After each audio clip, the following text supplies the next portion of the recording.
stereophonic sound for the home is recorded on 2 separate tracks, each one giving special emphasis to certain sections of the orchestra, as heard from those positions.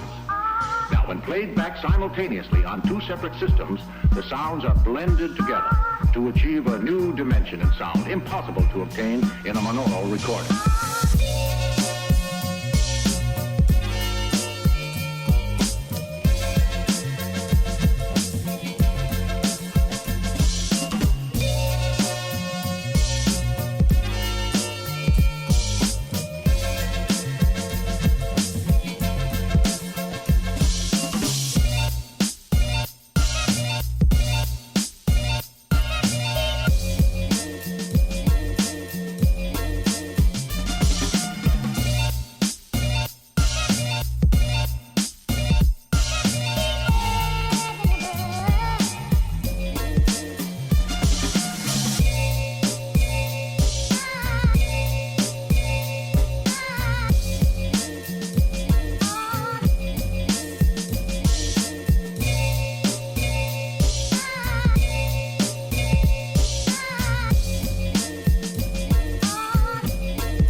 Hey, good morning, everybody. Welcome back to the show. Nate Ivey in the air chair.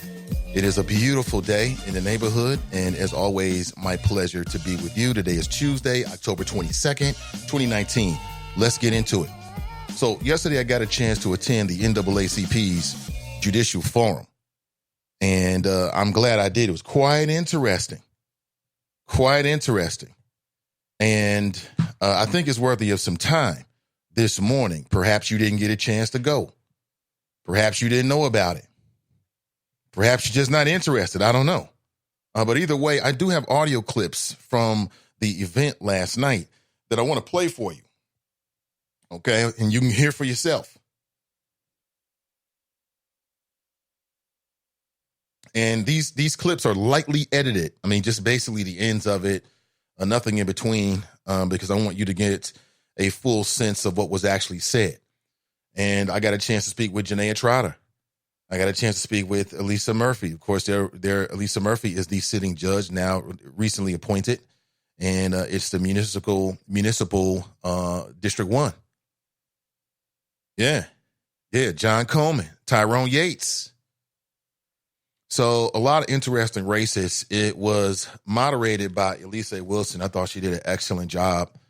A fantastic job, far better than I could have. And I think that overall, it was interesting. And I got a chance to talk with some folks who was in a room, caught up with Gabe Davis, caught up with some other folks as well. You hear all that. You hear it all in just a couple of minutes here, okay? Hey, good morning, everybody. Welcome to the show. How are you? Good morning. Come on in. We got plenty of space for you. Every seat is a front row seat on the Nathan Ivey Show. Good morning to you. Your morning destination for interesting conversation. What is going on? How was your night? Yeah, how was your night? What's going on? What's up? How are you? See, Brother Jared. What's up, Jared? Pamela? Pat? Folks in the house this morning. The chopper's ready to chop it up. I want to get your thoughts about what you're going to hear in just a couple of minutes. I'll play it for you within this first hour so you can hear the breakdown as it went down. And then I got a chance to connect with a bunch of folks for some future interviews, and I'll let you know when we can confirm those dates. What do you think about, coming out of Ohio? It seemed as if it was a 3-person race for the Dem presidential nomination. And it still seems that way, although things are changing. Since Ohio, one of the top 3 Dem candidates has landed, I think, a major ally, a major endorsement. And, this is just such a crazy story, man. Only in America can you go from basically bartending to being one of the most well-known members of Congress. I'm talking about Alexandria Ocasio-Cortez. She's now backing Bernie Sanders. Does that make a difference to you? You like, who? What? When?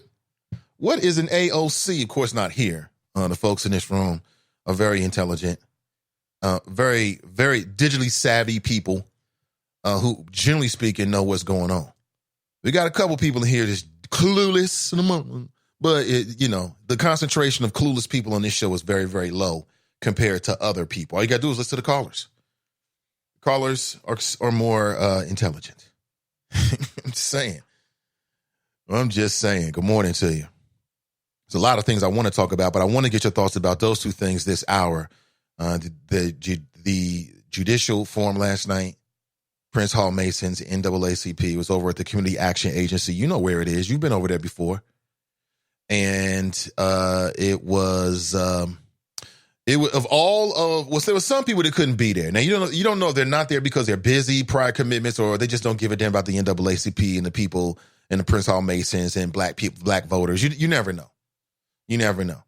But you know how people take it. People take it like, well, they make the time to do anything else, so it must not be important to them. And I don't have a problem with that. But sometimes things do happen. I thought that of all of the forums, of all of the debates, if you want to call it that, was between Janaea Trotter and Alicia Murphy.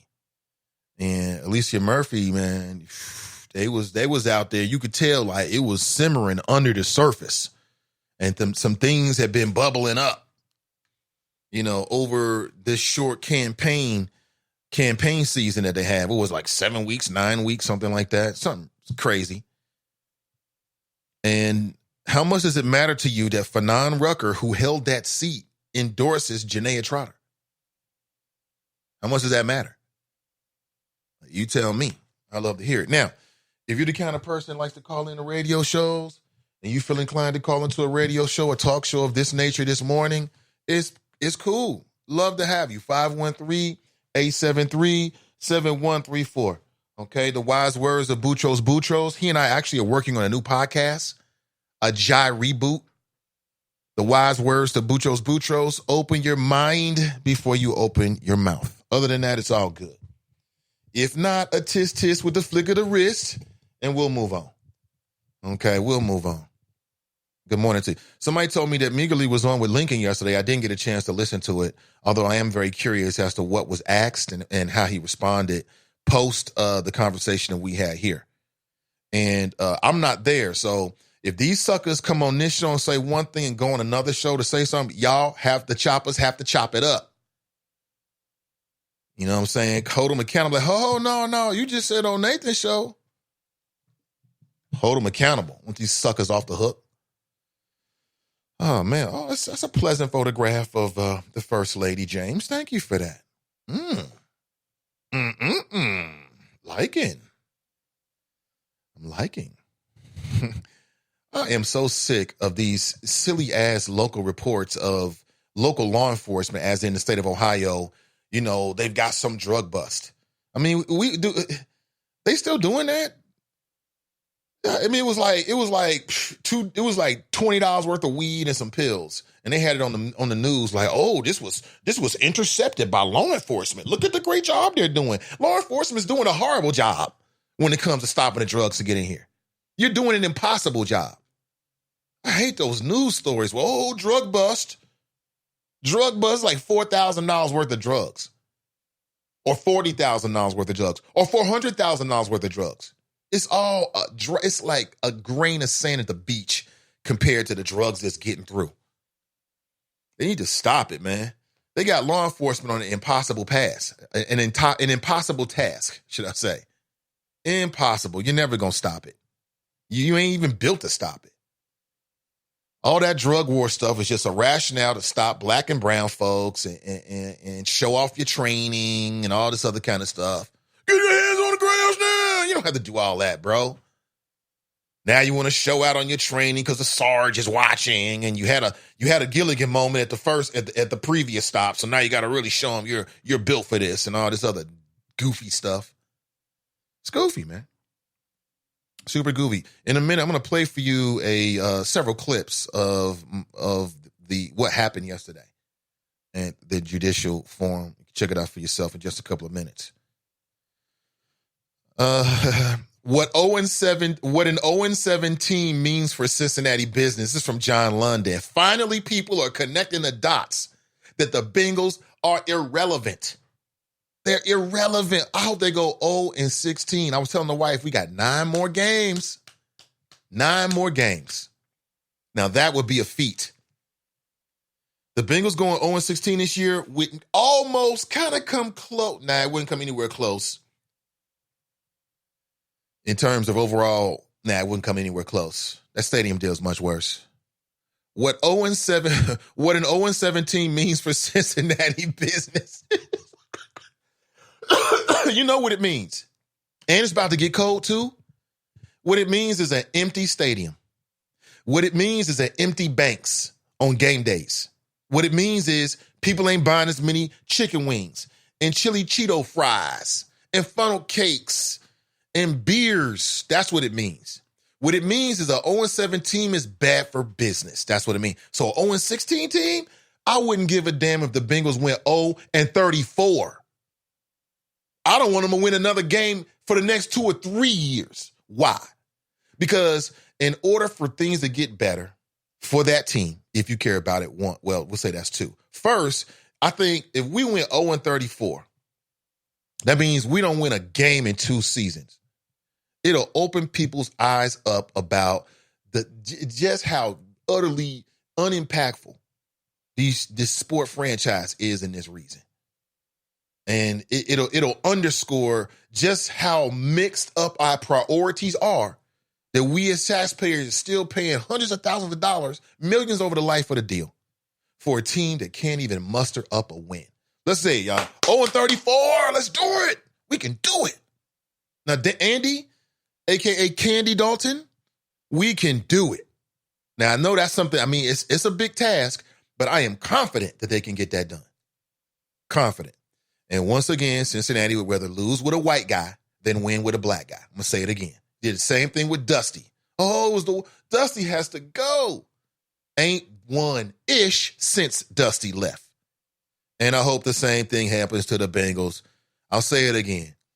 How in the hell can you live in Hamilton County and be praying to the sports gods that you get a winning franchise, and you can't even give God's children here in Hamilton County justice? We deserve to be 0-16. I hope we go 0-74, actually. That would be better, like 6 seasons in a row. Something like that. What do you think? Got all of them, Bengals, praying on the altar of your NFL team every Sunday.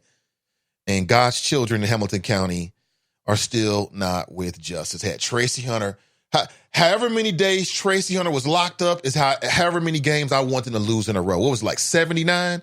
I want the Bengals to lose 79 games in a row. Shout out to Tracy Hunter. F them.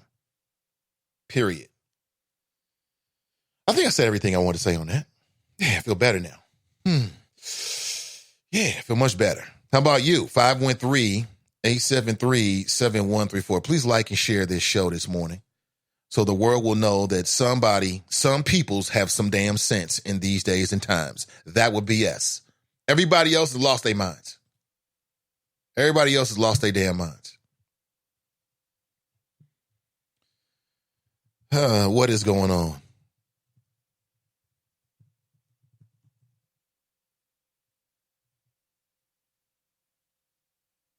What is going on?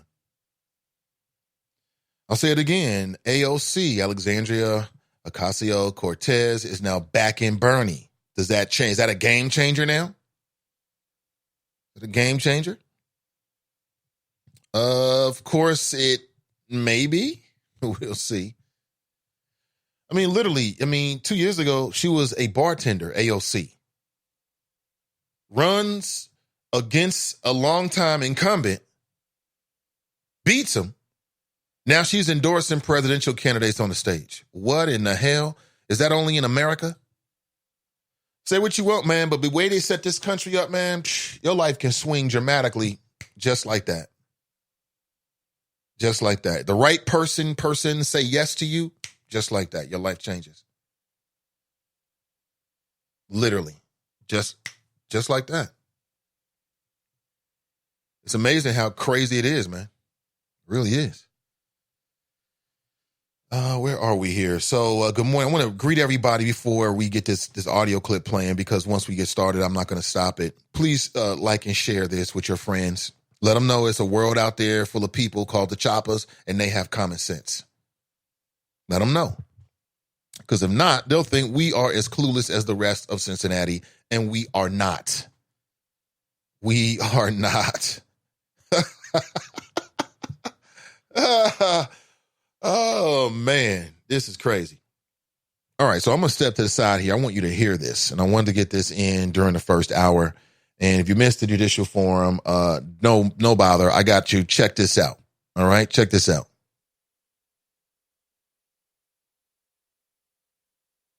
Well, give me 1 second.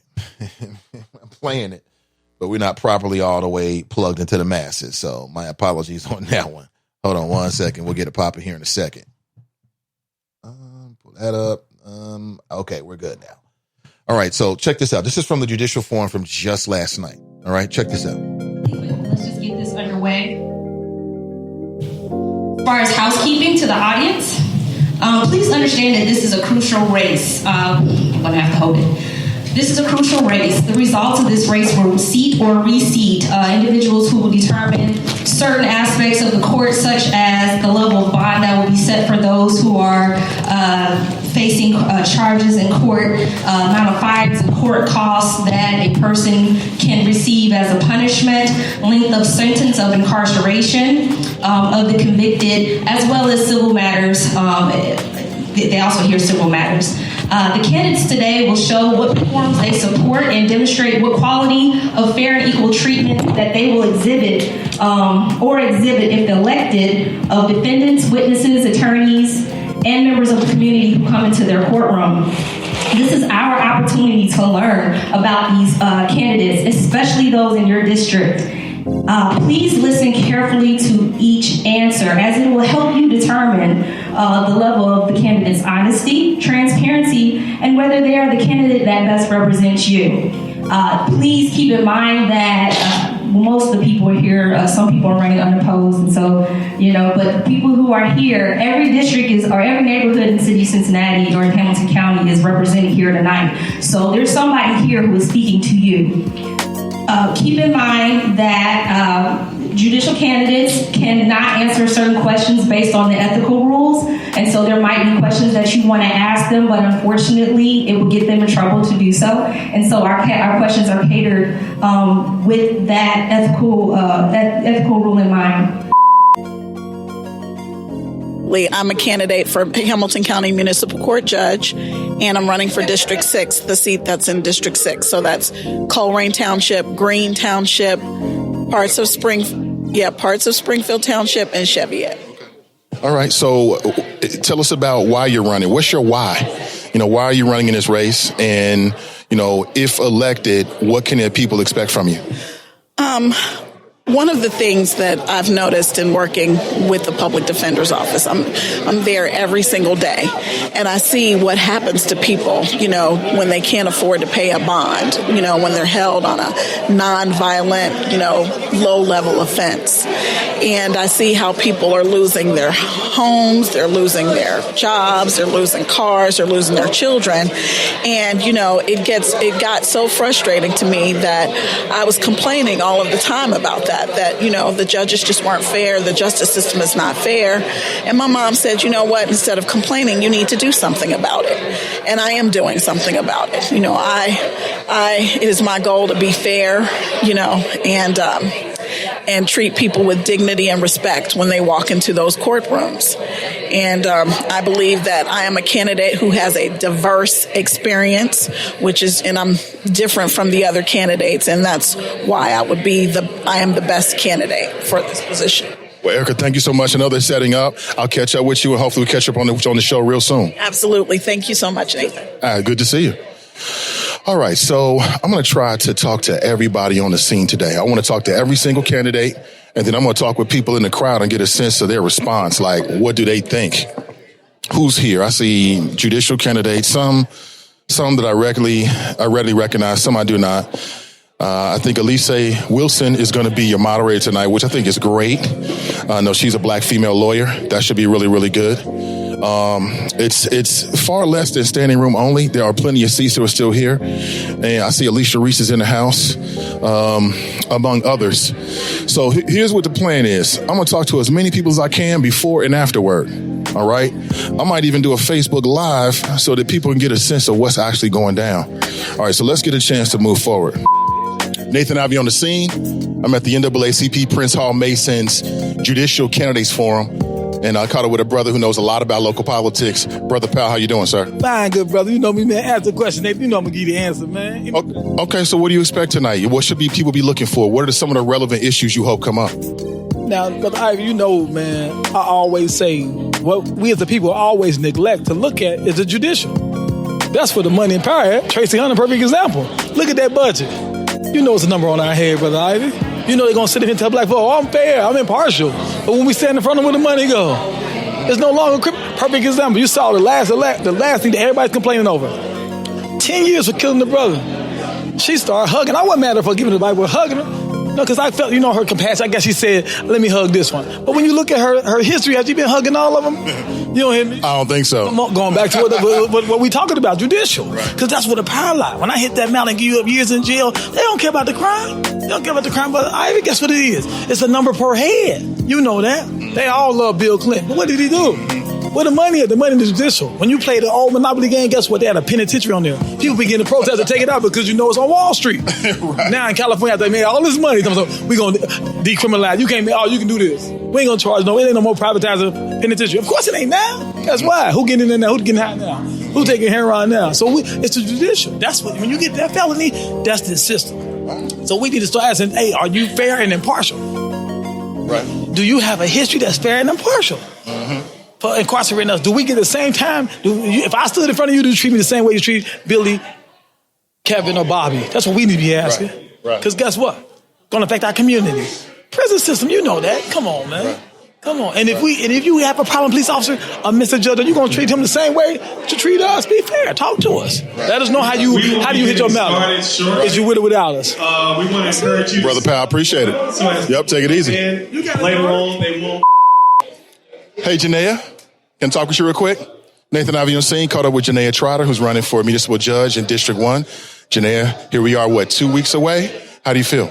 I feel great about the race. Feel really good. We've been working really hard, connecting with a lot of people, getting our lit out, getting our message out. I'm pretty confident in this race. So when you're out, you've been to a lot of forums, you've been in the community. What are people saying are like some of the big issues that concern them?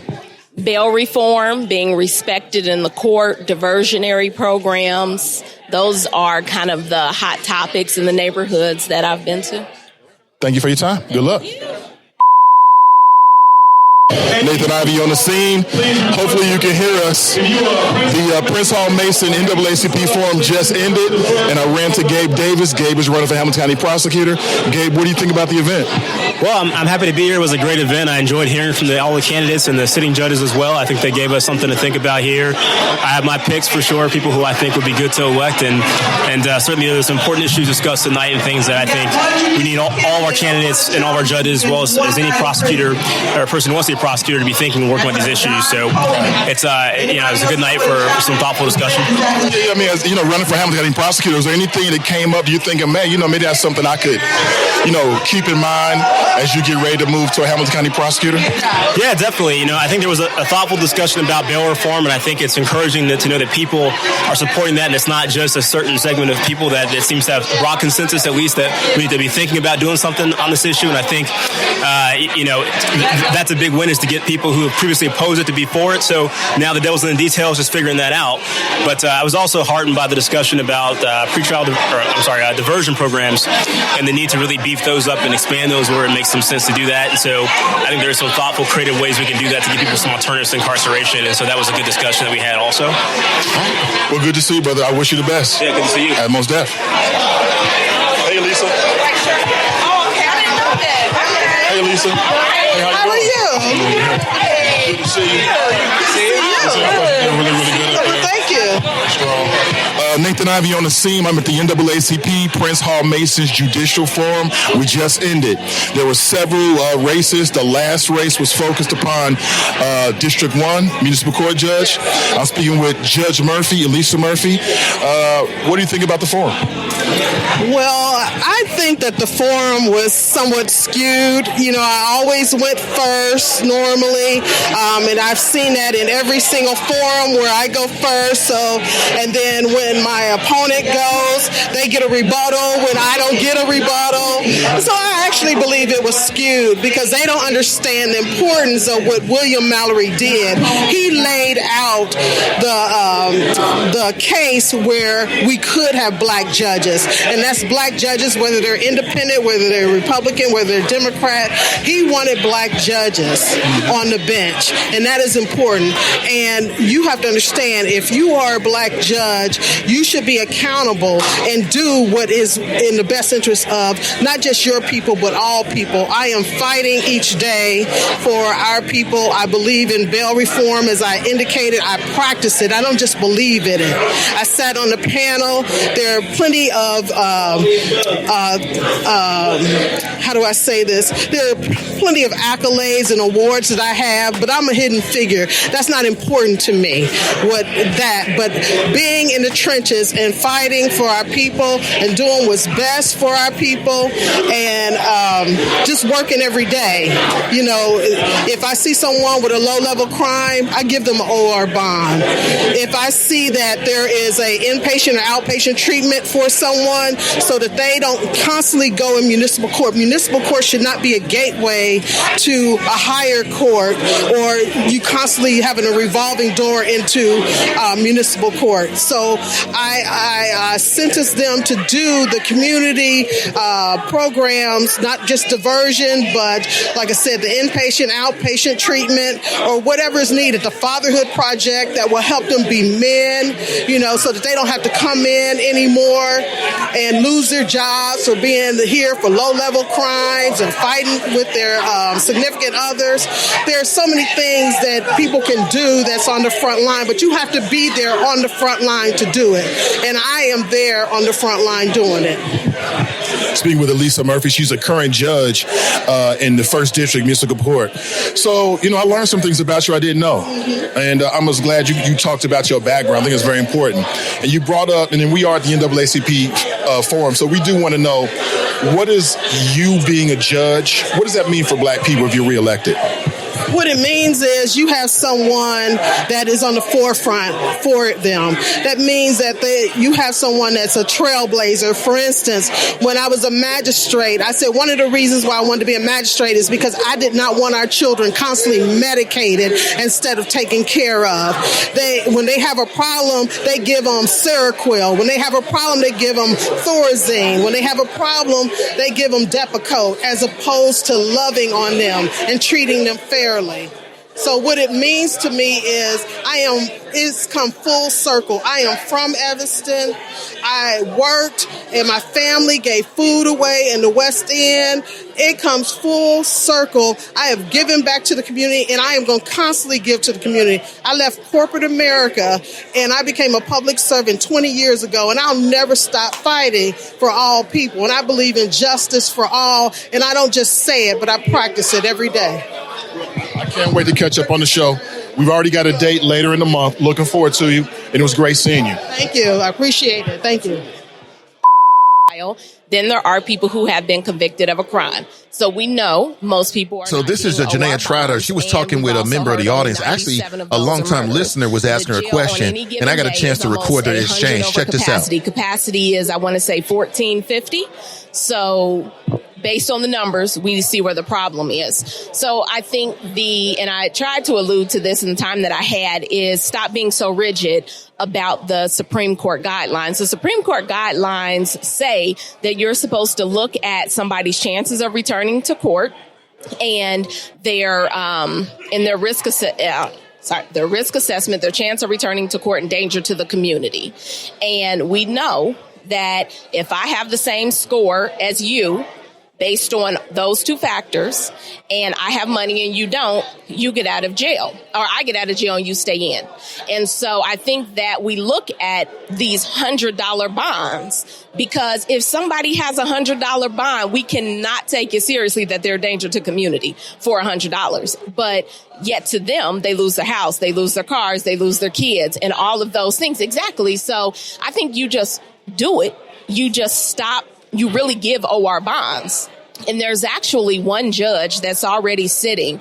He knows some of his colleagues and what they do. And so what he does is every time, depending on who the colleague is that did bond setting that day, if he pulls his cases and looks at them and lets people out on OR bonds if they meet the criteria, which most of the times they do, so that they're not in jail even the 2 weeks waiting before they see him. So I think that's the other thing. If you go to the courthouse, everybody's gone at noon. If you stay till 4 and do your job, then there's all kind of times for you to look at cases and do risk assessments. I mean, it just is. And for me, you know, I was a civil rights attorney. I worked 7 a.m. to 8, 9 p.m. So an 8 to 4 job, I'm like, why are you leaving early? Like, this is easy to do your job. I mean, it just is. So I don't think there's a whole bunch of creative stuff except just to do it. Is what it is. It takes somebody to have a goal to do it.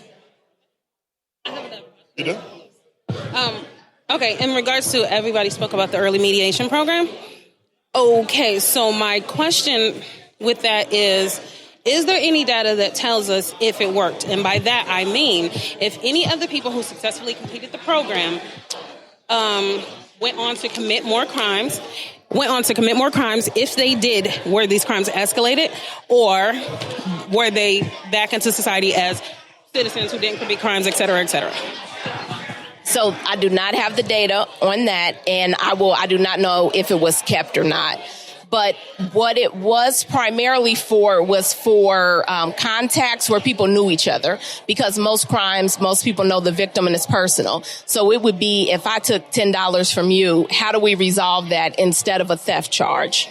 If I punched you and you punched me, instead of cross complaints for assault, how do we resolve it? So they weren't the typical victim where you don't know the victim type crimes. And so someone goes out and reoffends in that manner. So that's why the numbers would, I would say, be sketchy, because it wouldn't be like, you know, you and I keep taking $10 from you because you let me in your house. And so we keep going to early mediation. Now that person may have re-entered theft, stealing $10 from somebody else. But I don't know the answer to that. But I do know that most of the crimes were where people knew each other. And the majority of the Democratic judges, which are black judges, have advocated to have the court back because it worked to them. So I don't have the stats. I can't give you stats. I'm not going to fudge stats. But the majority of the judges who were sitting there, and up until the appointment of my opponent, they were all black Democrats. All of them wanted the mediation program back, but couldn't get it funded. Nathan Ivey, I'm at the NAACP, Prince Hall Masons Judicial Forum, and I'm with John Coleman. Hey, John, tell us about yourself and tell us what position you're running for. I'm John Coleman. I'm running for Hamilton County Municipal Court Judge in District 2 from Cincinnati. I'm homegrown. Grew up in Bond Hill, spent 37 years there. I'm a product of the Upper Bound program. I bowled on Saturday morning at Summit Bowling Alley. Graduated from Withrow High School in 1985. Went away to college, came back to Cincinnati. Graduated from University of Cincinnati College of Law in 1997. Shortly thereafter, I became a criminal defense attorney with the Public Defender's Office. Over the span of about 10 years, I handled over 7,000 cases with them. Since 2011, I've been a magistrate in Hamilton County Municipal Court in the Dependency, Abuse, and Neglect Division. So if you're elected, what does that mean for black people in the district?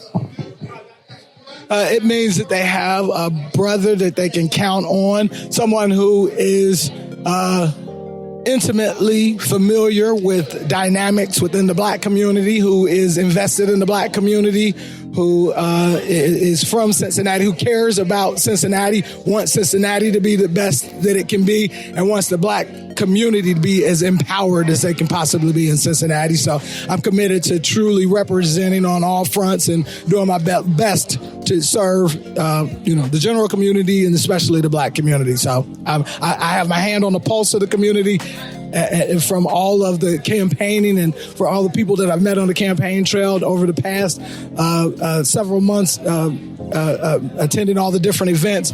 And I have my hand on the pulse of the community, and I'm going to keep it there. Well, John, listen, I'd love to catch up with you. I do a daily digital show. I'm on every morning from 8 a.m. to 10 a.m. I'll reach out to you and get you on the show. Hopefully we can chop it up a little longer, a little more in detail, really get a sense of who you are, get a sense of what you value. And is that good? That's perfectly fine. Thank you very much for the opportunity. Look forward to it, sir. Peace, love, light, and progress. Nice meeting you. That's John Coleman, everybody. Hello, how you doing? Everyone is gone. They are out. Yeah, so that was the little bit of the form. I took more, but I want to try to condense it, and perhaps we'll put it out throughout the day. Some more of the interviews with the audience, and that's more of the footage that I have. I did a live stream. It's up on Sin Digital, and unfortunately, I couldn't connect with an Ethernet cord. For those who know what that means, I'm sure that's most of you. But Wi-Fi, not so good. Not so good when you're trying to do a live stream with audio and video. But so it might have been just distorted a little bit, but it'll give you a sense of what was going on. I tried to follow it as best I could. So just to give you a sense of what went down, and there are several recordings out there of the event last night, and you can just kind of look at them all and kind of piece them all together. This is exclusive for the Nathan Ivey Show. Unless you're listening to the show, you're not going to hear this until we put it out later. So it's all in mind to help with your vote. And I just kind of I was kind of walking up. As you could tell, I was really kind of focused on Elisa Murphy and Janaea Trotter. I talked to them both twice. And then there was a woman who wanted to ask Janaea some questions. I thought, okay, this is interesting. Some questions come from somebody better than myself. I wanted to make sure we got at least one of those in. I think she got 2 questions in. And if you're really interested, let me know. I'm going to share that to my Patreon listeners first. Appreciate my Patreons. So good morning to you. That was the little bit from the event last night. And yeah, Lisa Murphy she was in her feelings a little bit. And I didn't take it as, I see TNT wrote, huh? I didn't take it as she was saying, well, even though she did say this one, I just kind of felt like it was the sum total. Because she said, every forum I go to, they always asking me the question first, which, I mean, I didn't really pay attention to it last night, to be honest with you. I didn't really pay attention to who was being asked the questions first. Now, Elisa Murphy did mention it. She was like, because you had Elisa and Elise, who was the moderator, right? And she did stop Elise, the moderator, once and mentioned something about, why do I always have to go first? And that's when I started to pay attention to that. Missed that one. So I can't speak to it. If I'm in a debate and I'm always asked the question first, yeah, it does set it up so that the other person can always be in reaction mode, which I think, depending on how strong your opening is, that's a good position to be in the rhetorical arts. But again, I didn't pick up on anything per se. Of all of the debates, that was the liveliest to me. And there was an energy there. There was some energy, very professional, two very intelligent, professional black women. You can tell they both have some things that they really wanted to get into. Like if they really wanted to get into their bag, we can do that. But they kept it classy. And that's going to be a very interesting race to watch. All of them are. And Brother Powell was exactly right early on. And that first person we talked to was Erica Underwood. The first black female voice was Erica Underwood. And we'll be talking with her soon as well. So I want to give you some insight. And I enjoyed doing it. That was a lot of fun, quite honestly. I had a lot of fun. And I'm going to do more of that. I like that kind of stuff. Just come back and put it together like it's its own little loop. And look for more. Look for more. Good morning. Let me go way back here. And good morning to all my listeners in Cincinnati and outside of the Cincinnati, area. You are all welcome. Yeah, we focus on Cincinnati because that's where I am. It just makes sense. But we talk about everything. People, politics, pleasure, from a black man living in Cincinnati with 2 kids and a wife. That's what it is. But it was John Coleman running against Tyrone Yates. That's going to be another one to watch right there. You know, very interesting. And I just thought that I'm not sure who put the questions together, but I did pay attention to that. I thought it was well ordered. And very good. I mean, even the in question about, you know, who you're endorsed by, I thought was a great question. And there was some dodging. My thing is, if I was a Republican, I'd just own the shit. That's what I would do. Yeah, I'm a Republican. But see, the thing about it is, if I was Republican, I would be able to tell you why, and that shit would make sense. I'd have a reason why. Like I said, I have no problem with no Republicans. Now, if you're a black Republican, I got to ask you, why? How do you explain this? How should people look at this? You know, and they can answer or don't answer. It is what it is. But, you know, some of them are kind of dodging back and forth. They don't want to say it because the NAACP. Own it. You. That's what you're doing. Own it. Yeah, I am, and here is why. And people can either respect it or not respect it. That's just what it is. Ah, man. But my folks are from the South and cut from a different cloth. So, Jared writes, good morning, hashtag Team NI. Good morning to you, Jared. Appreciate the support, brother. I appreciate it. You could be anywhere in the world right now, but you're here with me right now, and it means a lot. Appreciate it. It really does. Good morning. Pamela writes, good morning, Nate and the Choppers. Good morning to you, Pam. How are you? Pat writes, good morning. Hey, Pat, thanks for tuning in yesterday. Appreciate it. She writes, good morning. Sharp's in the house. He writes, good morning. Hey, good morning to you, Sharp. Looking sharp. I bet you get that all the time, right? Tanika writes, good morning, Nate and the Choppers. Ray writes, grand risings all. Brian's in the house. He writes, good morning. Cam writes, good morning. Peace. We need more peace. Brenda writes, happy Tuesday. Renee writes, good morning, everyone. Hey, good to see you both. Sister V writes, Hotep, beautiful black people, and then the lip emoji. See, you know I'm susceptible to the lip emojis. Keep it between us. Mason Marler writes, morning, Nate and the Choppers. Hashtag back with you like and who you like. Hashtag vote you Bo. I don't understand, but I'll roll with it. Fame's in the house. He writes, Fame came through. Hashtag all middle. This black man. This man. Fame, we got to catch up, man. Let's catch up, bro. Tiffany writes, good morning. Like, seriously, let's catch up. I'm going to reach out to you. Sister V writes, Bernie made a wise move bringing Cortez on board to energize that younger vote. Biden and Warren need to take some notes. Yeah, I thought that was rather interesting. I did. You know, AOC has a real following among younger voters, and for good reason. I think for good reason. You could talk about that stuff when she was snapping her head or whatever. I think people was trying to read more into it. People were trying to say she was trying to act black, and she was talking before like the NAACP and some black organizations. And, you know, her tone kind of changed a little bit, and maybe it does. You know what that is? It's the soul in us. It brings out the soul in everybody that gets close to us. That's all it is. It's called swag. Man, I saw something in the last 12 hours that damn near brought me to tears. Oh, my God. Man, it just came up on, I don't even know how I came across it. It came up on my YouTube screen. And it was about the Tulsa race riots. The Red Summer. I'm going to talk about that this morning. You know what that means? The Red Summer, 1919. White folks lost their damn minds. Oh, boy, we'll talk about it. On some lighter news that you may or may not be able to use. Van Lathan, everybody knows Van Lathan. He's a very popular podcast. Apparently, he was reportedly fired by TMZ.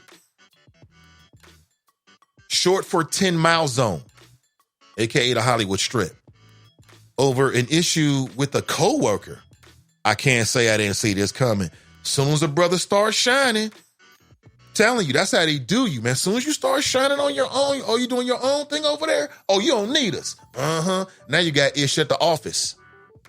Anybody who watches TMZ or their television show, they do great work, by the way. Some of that stuff is super fluff. I admit it. But when I want to mindlessly disengage, sometimes I partake, okay? Don't judge me. Everybody watch that show know that he's one of like breakout stars of their television show, and he started doing his own podcast. He made some news because what did he make some news over? It was a real MC moment. Everybody remember that? Van Lathan? I try to access those files, but it's not happening fast enough. Van Lathan does the Red Pill podcast, which is very popular, made popular because he was on that TMZ platform, which is very uber popular. And apparently they got into some kind of a disagreement. Van Lathan made headlines when he took Kanye West to task for his slavery is a choice comments. Now I remember that. Remember that? That was Van Lathan. Remember, because they do a show where sometimes it's like they're in the which is a great setup, by the way. I really like their setup.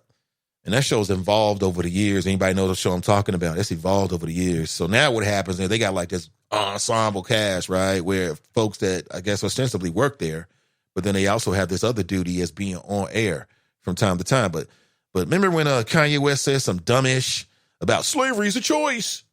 Yeah, it was a choice. You talking about today or 200 years ago, right? People didn't know what the hell Kanye was talking about. And he went on that show, that TMZ show, and, you know, Van Lathan called him out. And you could see that it had it had an effect on him. You could see, you know, that it had an effect on him, right? You can see that. You can see it in his face if you go back and look at the video. It's very, very clear to see that when Van Lathan hit him with that boom, boom, boom, it actually had an opinion. It had an impression on him, should I say. So he got fired. I mean, he was the thing that was making the damn show cool. Then he got fired. The guy that gave you probably their highest clips ever gets fired. That's how, what the hell? I don't get it.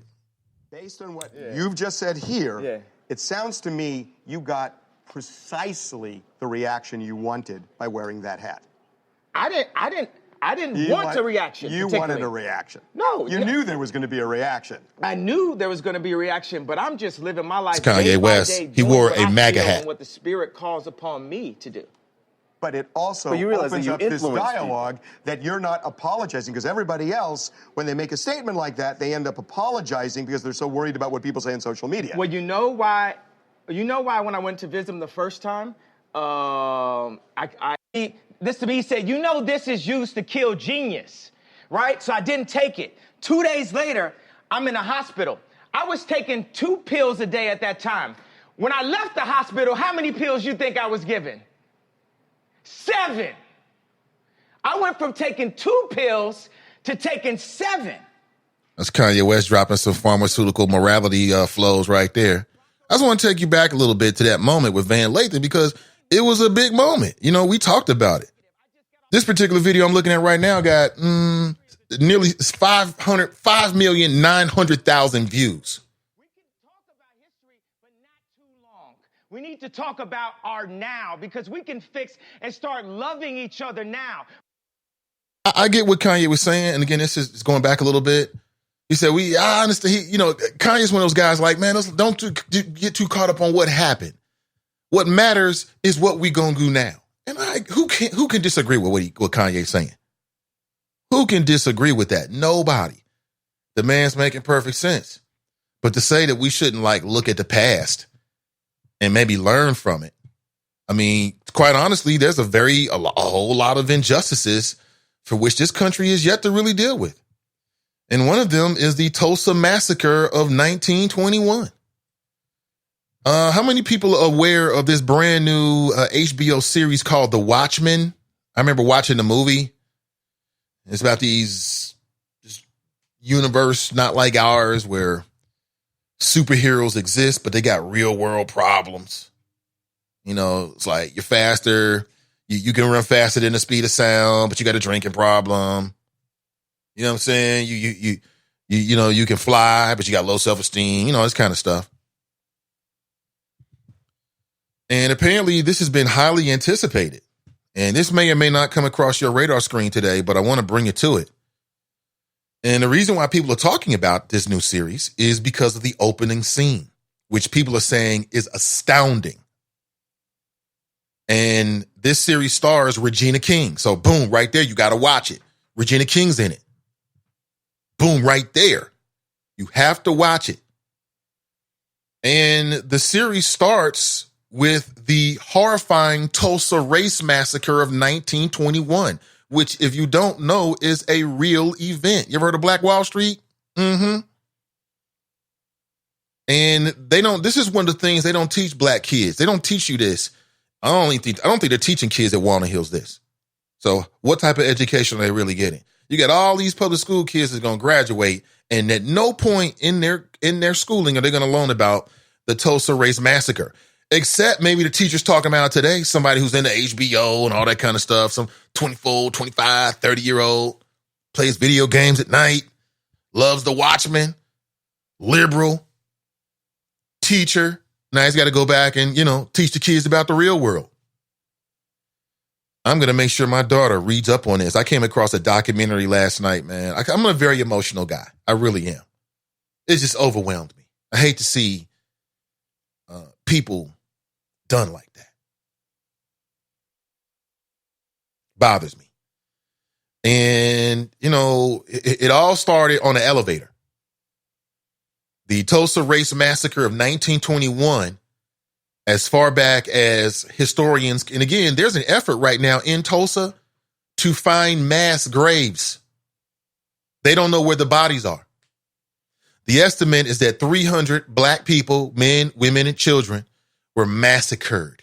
In some cases, what they would do is white mobs with guns, raining bullets on you. And what they would do is they would firebomb the house, and when you ran outside, mow you down. Now imagine that. Imagine that. Think about that for a second. Let that sink in. Let's sink in. Well, visualize that. Visualize that. Imagine that terror, And historians, and they whitewashed this so well, they even went back and took out some of the news articles. But it all started on the elevator. White woman, black boy. And they were on an elevator together. Something happened on the elevator. I'm telling you what history knows right now. I'm catching you up to date based upon what I've come across in the last 12 hours. You can readily availably check this out. And there's going to be links in the article that I'm going to post for you right now. Hold on. If you want to follow along at home and really experience the flow. Here's what you want to do. Hold on. Grab this right now. I want to put this in the chop shop before I say another word. Because if you want to follow along, I want you to be able to follow along. So that's the article that I came across last night, and it prompted, me to go to some other places online looking for more information, and it's readily available. We don't talk about this now. We talk about Black Wall Street, but we don't talk about the massacre. And for a long time, there was politics in the semantics of it, because it was initially reported, I'm talking about back in when this happened, as a race riot. A race riot is different than a race massacre. And in fact, what happened in Tulsa was a race massacre. This wasn't no fight. It was one-sided. So it started with something happened on the elevator with a white female and a black male. She runs off the elevator, and that's what triggered it. Now, what really triggered it was the resentment of Black Wall Street, the resentment of the success of these black folks that was living separate, but nearly two equal lives to their white counterparts. That's what really cut it off. Resentment. White folks like, oh, how you get a business? You know what they said? How you get this business? Yeah, it was a shoe shine boy, as a matter of fact. Shoe shine boy and an elevator girl. I'm not making this up. This is the facts. He goes into the elevator. Something happened. She runs off the elevator, and that kicked off the Tulsa race massacre. Now, they say the number is 300, but just like everything else is whitewashed, that's part of it as well. You massacre 1,000 and say it's only 300 because it doesn't seem as bad as 1,000. And as I said, right now, they don't know where the bodies are built. And there was a project that was started many years ago. And they went back and talked with some of the elder folks who are still alive. You can find this testimony on YouTube right now. It'll bring tears to your eyes. If you have any kind of conscience, you will not be able to get through it without being mad as a motherfucker. You're going to be real mad. Real mad. But hopefully in a way that, sharpens your edge for what we got to do today.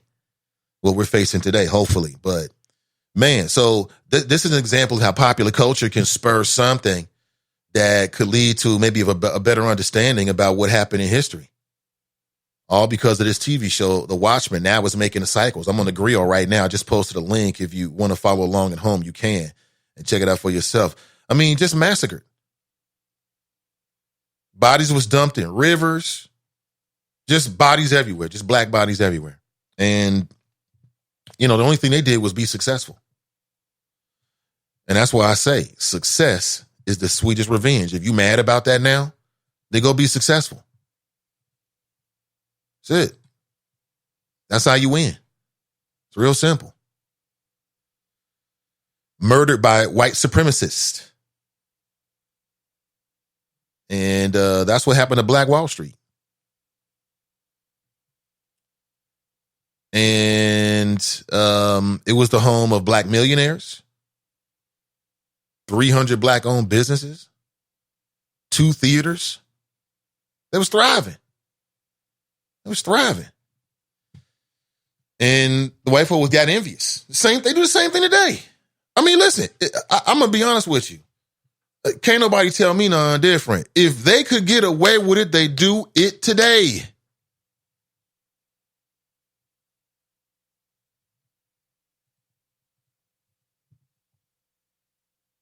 Yeah, let that sink in. 1919, the Red Summer. What went down in 1919, the Red Summer? It wasn't just black folks who was getting, man. Chinese folks got it in 1919 too. White supremacy has they got a lot in common with Adrian Broner. Anybody can get it. Who's non-white. Anybody can get it. Again, listen to this. We're talking about this right now because HBO did a series, right? They have this amazing, and I haven't seen it yet. Has anybody seen it? Have you seen this actual series, the opening of the Watchmen television series on HBO? If you have, I'd love to get your thoughts about it. Oh, man. Interesting. That's my kind of TV. You know what I'm saying? And so now I got to go make sure I tell little medium Buddha about it. She must know about this. You know what I'm saying? And I want her to see all the images. I want her to see exactly what it looked like. Mike Jones writes, and it was not a riot. It was a massacre. Right. It was not a riot. It was a massacre. You're absolutely right. The Red Summer. Let's Google Red Summer. The Red Summer of 1919. Have you ever done it before? Let's do it right now together. The Red Summer of 1919 refers to a series of race riots that took place between May and October. And that's what Mike was talking about. They were not race riots. They were race massacres. You know what I'm saying? When black people hit the streets, people act like it's the worst thing ever. But when white people hit the street back in the day, that was murdering people. Now, if there was murdering people and burning people and looting people, they were raping people, right? That black women were being raped. That. Let's put it all out there. But it's not polite to put that. It's even more polite to say murdered and raped. Makes it seem like it's more humane. But it was not. It was nothing humane about it. Hundreds, they say. If you go to Wikipedia, I think this is whitewashing. They say hundreds. I've gone to other sources that I think are more authentically connected to the truth, that say thousands of people died during the Red Summer. There was a really interesting book I read, and I always reference it, man. It's called The Black History of the White House. And I got a chance to speak with the author a couple times, man. Great stuff in there, including a little known incident that happened during the summer of 1919, where black American soldiers were attacked and killed. But they had guns. So they fought back. You hear that story before? We'll get into it. It's I would love to see a remake of that story. Now, that's the kind of glory. I want to see something like that where the good guys fight back. Let's see, what are we looking at here? Yeah, just check it out. I mean, I only brought it up because it hit my radar screen. I wanted you to touch your radar screen. And now I'm going to go to your chat. Good morning to you. Thank you for being here. Mike Jones writes, 10,000 died at Black Wall Street alone. Marlon posted a link, article on possible mass graves of Tulsa, Oklahoma. Yeah, man, that's that deep history right there. It's real. And you know what? The mayor right now is a white male Republican in Tulsa.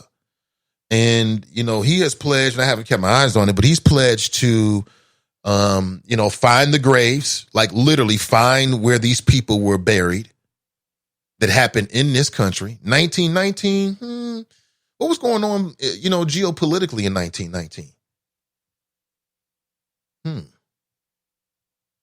Were these black soldiers? You go overseas, fight for your country, come back and get massacred. Very interesting. Ray writes, their tactics of annihilation is not sustainable. I would love to see Tyler Perry got that big, beautiful, brand new,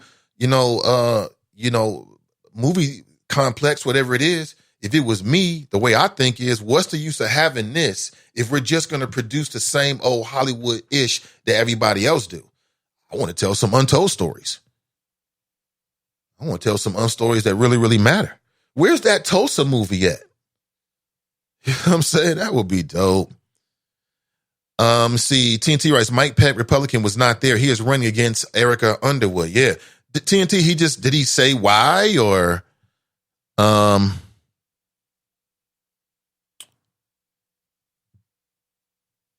I'm looking at this right now. Renee, we say what links to the Tulsa? I just posted inside the okay, you got it. Okay, she said she got it. Great. Yeah, check it out and you can follow along at home. And that's good popular culture right there that leaves something real that we can actually be educated or be re-educated, because sometimes you come across stuff and you forget. But I'm looking at an image right now of Black Wall Street actually, in flames. And they're still calling it the Tulsa race riot. It's politics and everything. It's politics and everything. Smart people can see through all of that.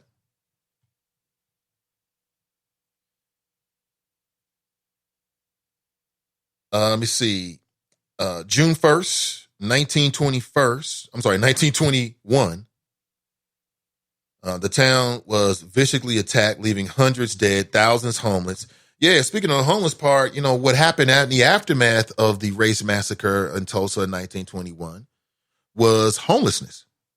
These black people, that's where these white supremacists wanted them to be. They were living in tents. Literally, there were tent cities. And these people were previously entrepreneurs, all different types of the social stratosphere that, we create for ourselves as human beings, or hierarchy. So, and then they were living in tent cities. And I bet the white folks was really happy then. I bet they looked out like, I feel good about myself because these people now are living lower than me. That's what it's all. It's just jealousy and resentment. That's all that is. Jealousy and resentment. The black man was 19 years old. His name was Dick Rowland. I'm reading directly from the Grill article. And he was accused of assaulting a 17-year-old white girl named Sarah Page. Like I said, she was an elevator operator. Nobody knows. It's not reported. We don't know what happened, but apparently Sarah comes running out of the elevator and into probably a family member or something like that, or co-worker, or who knows.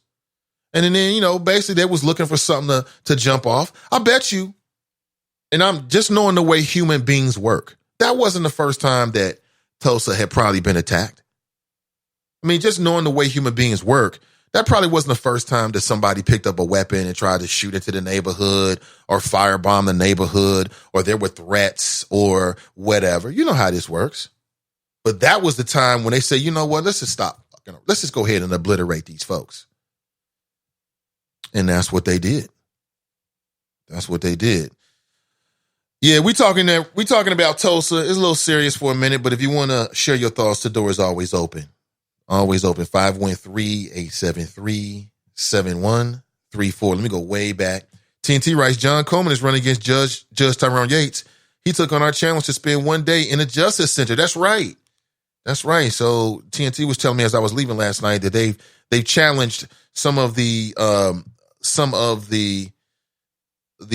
judicial candidates. I guess maybe, in the case of Tyrone Yates and John Coleman, I guess John Coleman's a magistrate, I believe. So, they're going to go down to the JC. I think that makes perfect sense. That makes perfect sense. I mean, if this is where you're going to be putting people, you should know where you're putting them. You should know where you're putting them so you know exactly the seriousness of how many days that you're giving them. Because if you don't go down there, and spend some time down there, you don't have no idea. And I'm going to say this again, with the Hamilton County, one thing that has to change, that we really got to be pushing these Hamilton County sheriff, candidates. Okay, Jim Neal, of course, is the incumbent. Charmaine McGuffey is his challenger. But what we got to push them for is real reform inside of there. We can't elect either one of them, and neither one of them has pledged to make sure they're going to up the conditions down there in the JC. We can't do that. That would be a travesty. That would be a travesty. So, my take on it is, it's not that I want the Justice Center to be a resort, but I don't want you to come out worse than you came in. I don't want you to come out worse than you came in. That's just me. Now, if that makes me sound bleeding heart, then I'm a bleeding heart. But I don't have a problem with the folks down there eating food. I'm sorry with you. If they want to up it away from bologna sandwiches, okay. Man, it came out yesterday that there was somebody waiting for trial for 4 years at the JC. Can you imagine the shape that their body was in? Eating ish from the store and bologna sandwiches every day for 4 years?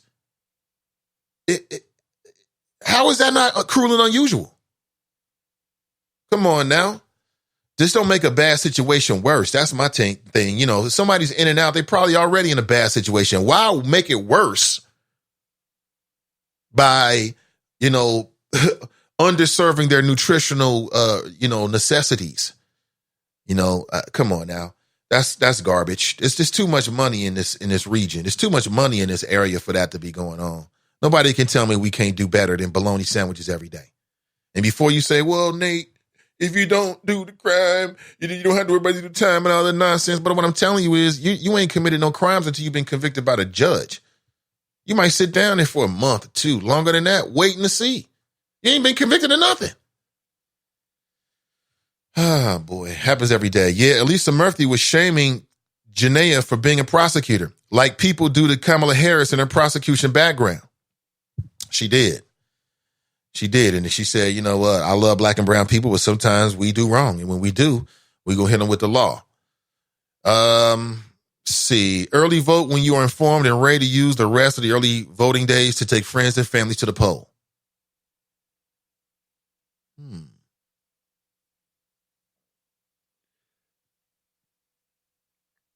Hey, I see Clues in the house. He writes, good morning. What's up, Nate and the Choppers? Please don't hug your oppressor this week asking for a friend. We'll try. Iris writes, all black women are hidden figures. Renee writes, there's that hidden figure tagline again. Yeah. She did. She said, I'm a hidden figure.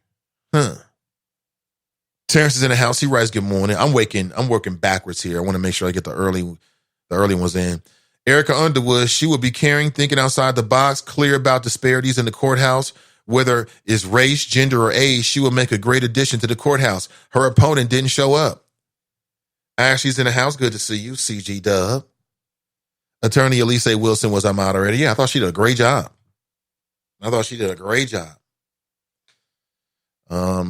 See, Ray writes, Trump just said what's being done to him is lynching in his tweet.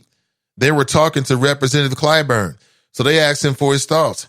He was kind of taken aback, but said those words have very strong meaning to him as a black man from the South. He has no chill. Is that right? Let me see Trump tweet It's amazing how he creates news with his tweets, but damn, we got to listen to this fool. What you got to understand is Trump is like a child, man. You know, he's a narcissistic child, so anything that doesn't go his way is against him somehow. Have you seen the meltdown meeting photograph? Look at this. It's hilarious. Quite hilarious there. Bernie made a wild thing. I read it. Nate, I listened to the interview Lincoln did with Megerly. He doesn't ask the hard questions like you, but he did focus on the pictures. Megerly basically said the same thing he told you, but he tried to blame someone else for those pictures. Oh, he did? So that tells you everything right there. The fact he tried to blame somebody else is what we said. I saw it. It was the thing that it really stuck out to me. I'm like, wait a minute. Who are these black kids standing next to Steve Megerly? Then I looked at them. I've seen enough campaign photographs to know when somebody's being photographed and they really want to be photographed with that candidate because they're smiling. Sometimes they're leaning inward. They're trying to get as close as possible, right? You look at the photograph, them black women look like, and I said it again and again, listen, I ain't going to hate on them because I'm not taking care of those kids. So if mama got to, take $50 from Steve Megerly and everybody gets some T-shirts, you look at the T-shirts, none of them fit the kids. What does that tell you? It tells you either one or two things. Either he had previously ordered some kid-sized T-shirts because he was planning for the kids to come and they ran out, or those are just some T-shirts he had and he was just throwing them anybody he could. Running for school board and ain't got no kid-sized T-shirts. So kids don't really represent Steve Megerly. Think about that. You got to look at this, man. I noticed it like, beep, beep, beep. That don't make sense. But it is what it is, man. People make their decisions. He can't get my vote. I'm sorry, Steve, if you're listening. It ain't happening, bro. I don't know what you own, but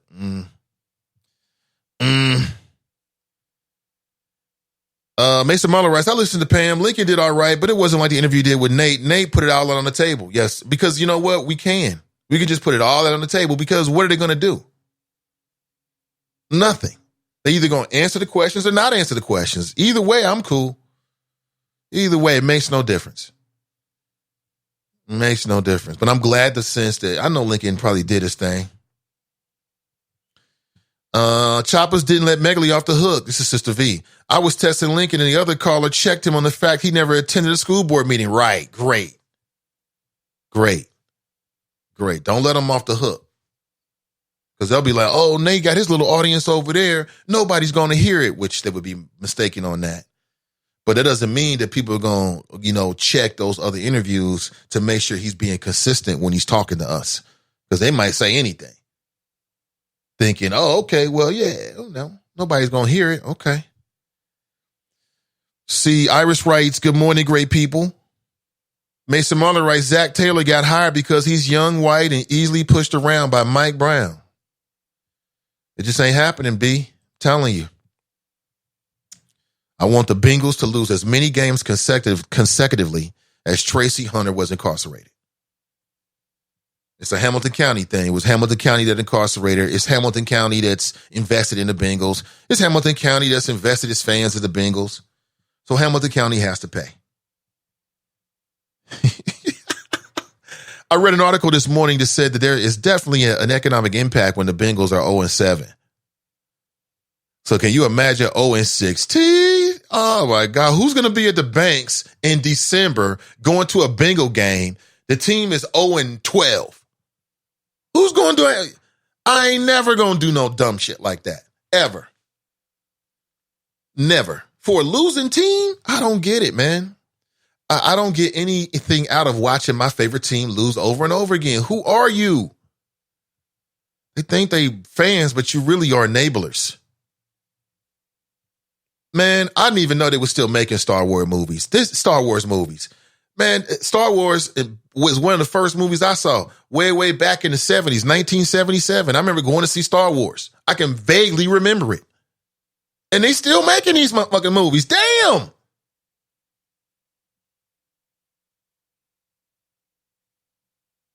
Telling you, Star Wars success today is a testament to the lack of ingenuity, creativity that exists in the world of Hollywood.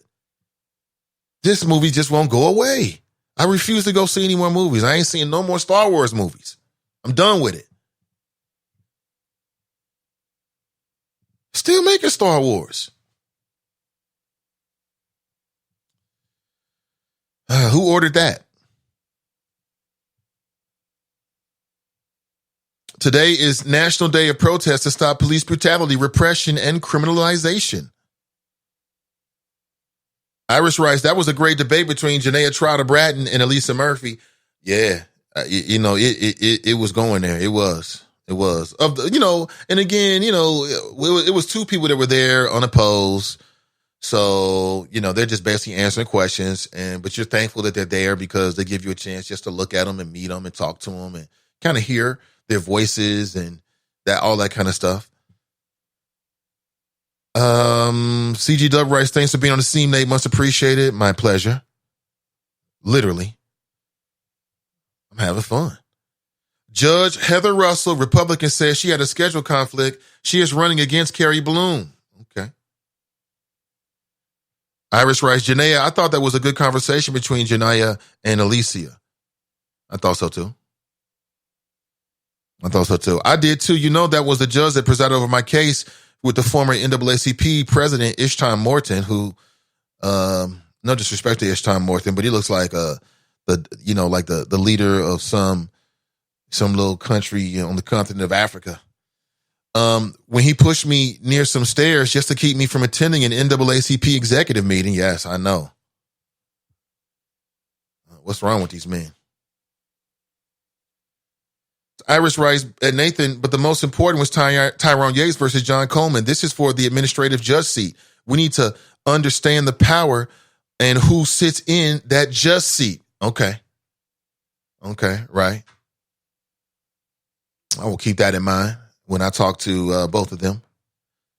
TNT writes, I did too. I read that. Bunky writes, I wonder if AOC supports the Hispanic civil rights women who was using racist slander against Black Americans. Y'all keep caping for other groups, shaking my head.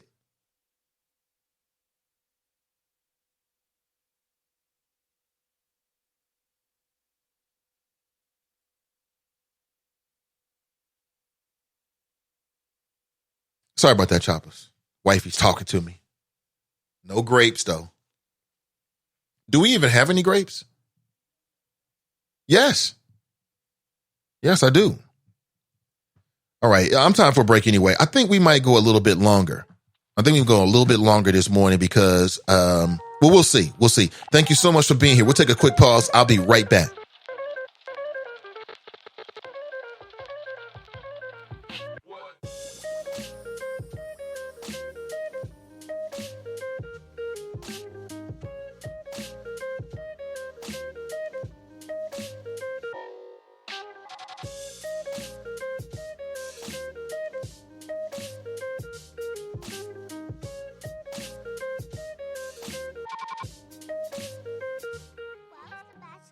Court all wet?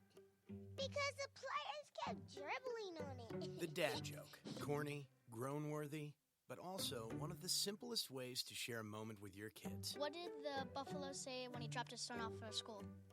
Bye, son. So take a moment to make your kid laugh, because dad jokes rule. Make your kid laugh today. Go to fatherhood.gov. Brought to you by the U.S. Department of Health and Human Services and the Ad Council.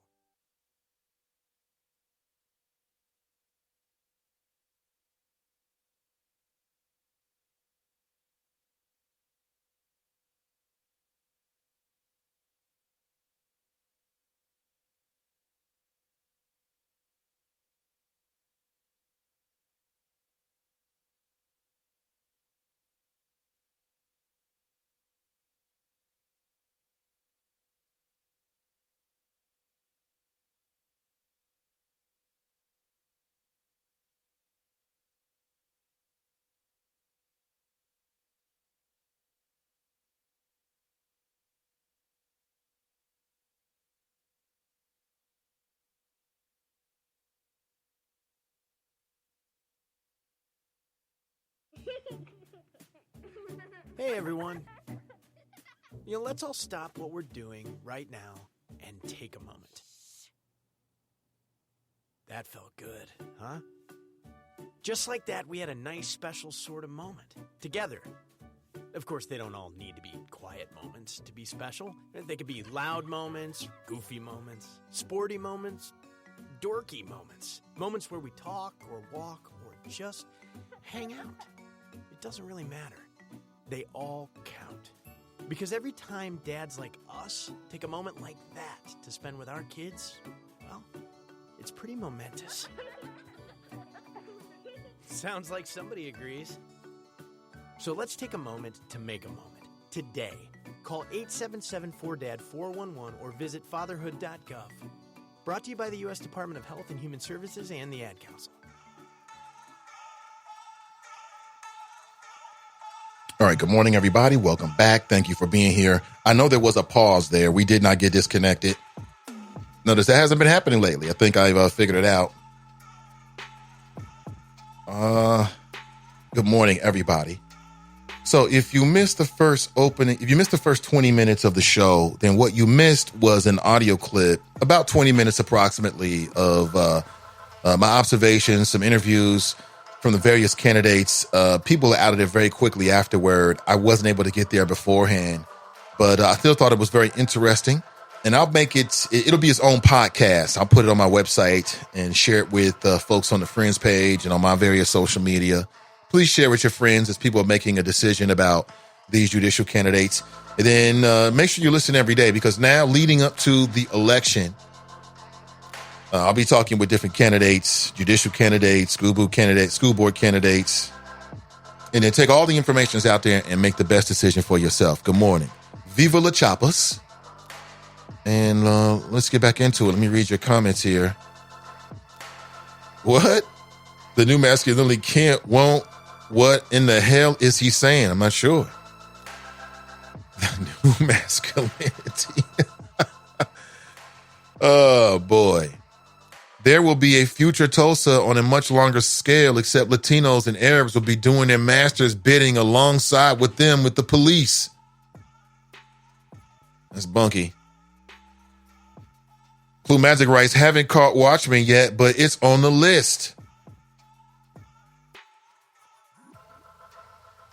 Bunky writes, they also took all of the black land and the millions of dollars out of their banks. Yeah. So basically, this was all about money. It's all about. Finding the graves is not enough. Find the old racist Trump supporters who has reaped generational wealth with the stolen blood money from the black Americans in Tulsa. Kind of sounds like the United States as a whole. TNT writes, when I visited ATL over the weekend, I visited the historical landmarks where Dr. Martin Luther King was born and raised. I had on my Black Wall Street hat, and Torman told me they're about to start filming a Black Wall Street in that historic area. That's great. That's great. That's great. Iris writes, Nathan Ivey and your county commissioner have a lot to say about what's in and happening in the jail. Don't let them off the hook. Is that right? Let me see here. Iris writes, how was anyone in the Justice Center for 4 years? That's unconstitutional. That's what I heard. I believe that's what I heard. Yeah, I believe that's the way I take it. Waiting for their day in court. Right. This is Clue Magic. All these candidates must be examined under an electron microscope. The devil is in their details. He said an electron microscope. Google electron microscope. Let's Google that. What is the hell? I think I know what it is. I need to spell it correctly. Google. Come on, Google. You Google. What is? Okay, let me type that in. What is electron microscope? A microscope with high magnification resolution, employing electron beams in place of light and using electron lenses. Yeah, I agree. We should do that. We should. Oh, man. Nate, there's a brother running for school board. He has a sign across the street from the Waffle House in Clifton. He has a sign across the street from the Waffle House in Clifton. Where's the Waffle House?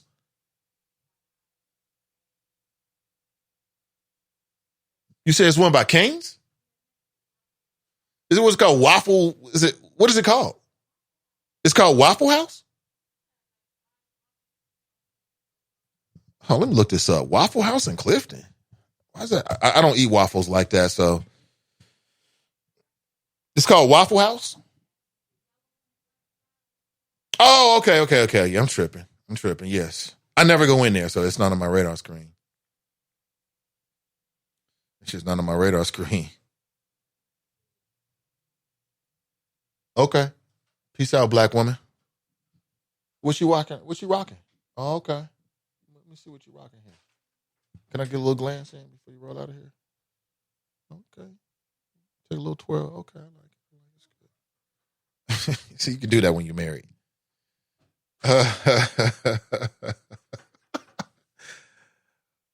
C drops in the house. Good to have you.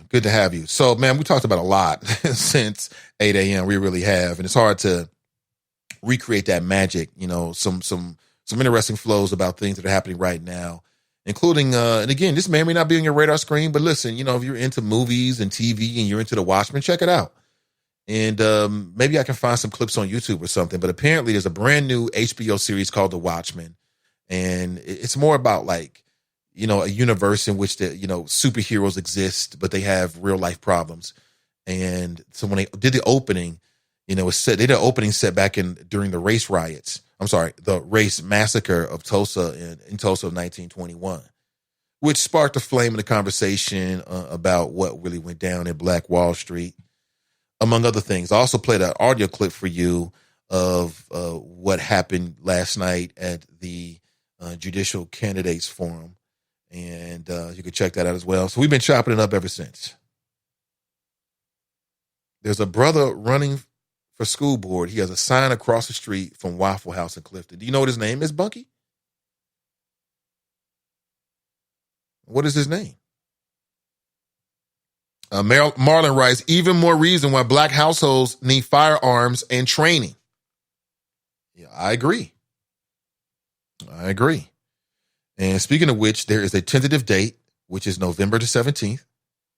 If you are interested in getting your CCW license on November the 17th, the guys at Ride or Die have an opening, and I want to put it out there.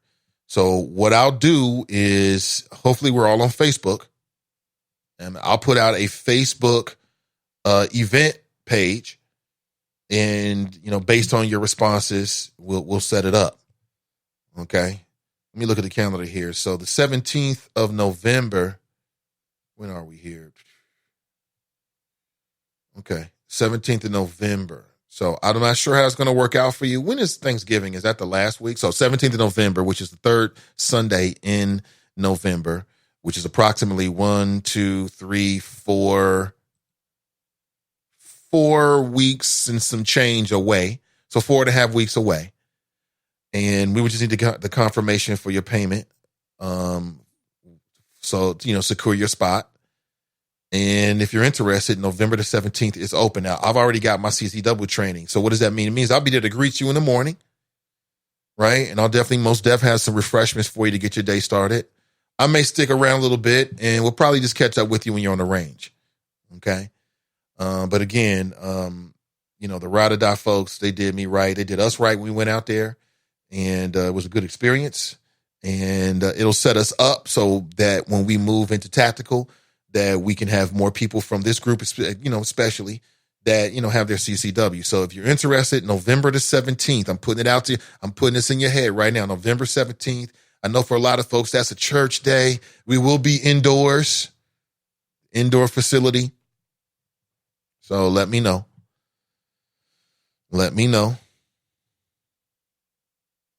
And if you're interested, then we can get it popping. You can join the club. Let's do it. He and Ozzy are the only black males I'm aware of running for school board. Ozzy and Gary Favors but they're running for two different spots. So, Pamela Bowers is running to finish a term that's going to expire a little sooner than the other terms. So basically what that means is that Meagerly and I'm sorry about that, John. Damn. I had John on the line there. I meant to come straight back to him. What's up, Deacon? What up, Deacon? Yeah, John, if you're listening, man, call me right back. I'll put you straight on. John want to talk about some national politics. Let me see. Is he calling me back here?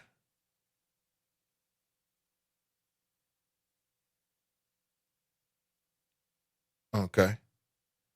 Hey, listen, I also got an opportunity here as well. Sorry, I was in mid-flow and I just switched completely. I definitely recognize it, but I was getting a lot of information at once, and then it just jogged my memory of something that I wanted to make sure I put out to the audience before we left. This is from the Voice of Your Black Customer.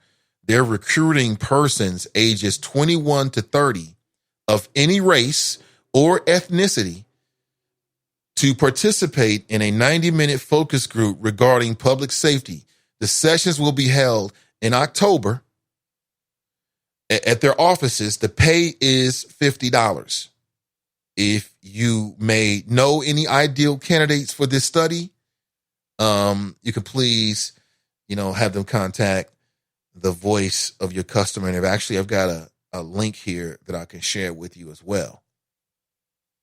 Let me know if you're interested. We can put that out there. Looks like they're looking for some focus groups.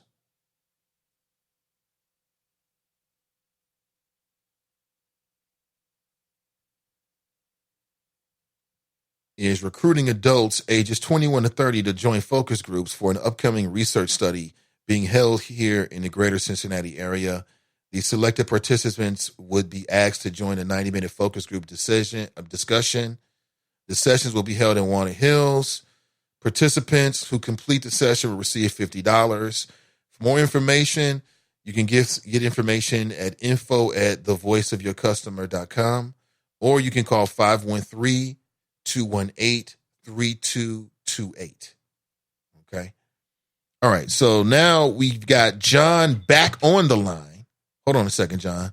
We got John back on the line, and I'm sure he's going to give us a history lesson. That's going to happen. See, John, welcome to the show. What's going on? Good morning, Mr. Nathan Ivey and the good people of Cincinnati, as well as the good people around the world. And yes, those choppers. How are you today, sir? I'm doing great. Welcome. As I was listening to you, as I was waiting for my bank to open up, I was sitting in my car listening to you talking about the massacre, Oklahoma massacre slaughter, which was very tidbits of information of history for most people that are not aware of. And yes, you are right. Those kids should be aware of the devastation. The slaughter is one of many massacres. Florida massacre, you need to look up that one. Many massacres that happened 1800s. But the Oklahoma one is the most fascinating one because that happened right after the turn of the century. And so your information is correct on the money, and kids should be aware of that. And that led into you before talking about that HBO show. I was wondering when that show, The Watchmen, was going to come out. I remember seeing the commercials over the summer about it, and I think Don Johnson plays one of the evil characters in that movie, and it was fascinating. And then I got online when I saw the commercials on it, and then I did some research on that. And you brought out the direction of the show, and I'm going to go to HBO if it's already started. Amazon likes to give you tiddling to get you hooked on the series. They give you the first 2 episodes, and then they make you buy into it if it's not on your HBO system. But I'm going to watch that because it shows you how these secret organizations, most you choppers think a TV show is a TV show. You best believe these things do go on in real life.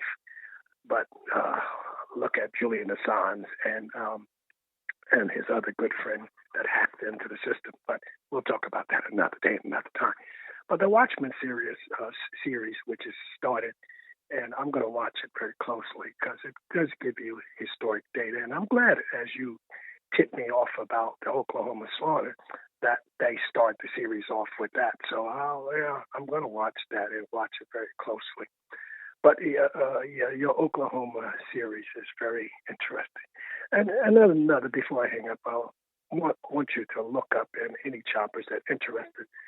Over the weekend, Robert Wood Johnson Foundation, which is a part of the whole Robert Wood Johnson Corporation here in New Brunswick, New Jersey, they released a report, and you can look it up, Robert Wood Johnson Foundation, a report on stress brought on for African historical data that brought on African-American stress factory.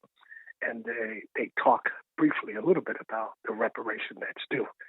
I know, Choppers, you're sick and tired of John talking about reparation, but I'm going to talk about it. I didn't release that report, but the Robert Wood Johnson Foundation released the report over the weekend. Most press have not picked up on that report.